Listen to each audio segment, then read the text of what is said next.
வழிகள் செரிக்கிறேன். கொடுத்தால் மதிப்பார், கேட்டால் பகைப்பார். உலகில் பகை வரும் காசு கண்டு. மனதினை காயம் செய்தே வாழும் மனிதரின் நிறங்கள் கரைவதுண்டு. இலவசம் பொழியின் அருள்வாக்கென்பார்.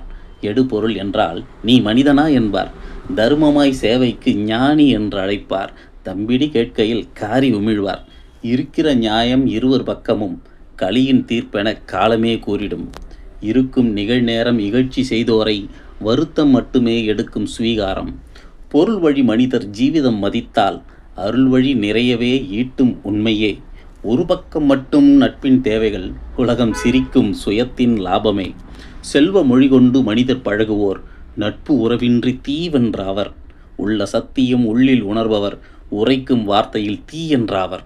உழைப்பின் அருமையை உணரா மனிதர்க்கு ஒரு வழிப்பாதையில் மட்டும் பயணம்.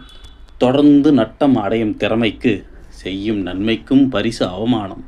சமரின் களத்திலே சகி எதும் என்றவன் விதியும் முடிகையில் விலக்கிடு என்றான். அவரவர் கர்மமே அவரவர் விதி என அனுபவ கீதையில் அழகாய் தந்தான்.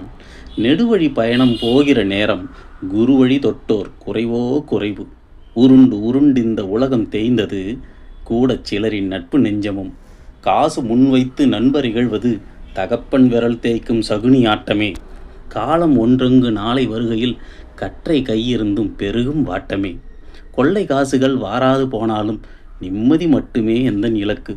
கூட வருபவர் யாராயிருப்பினும் அகழ்வாரென்றால் மனமே விளக்கு. வணிக வழியிலே வாழ்ந்தால் வாழட்டும். வழிகள் எனக்குண்டு, வழிகள் செரிக்கிறேன். வணங்கி பேசிய மனிதரை காசால் பழிக்கும் மனிதரை கண்டு சிரிக்கிறேன்.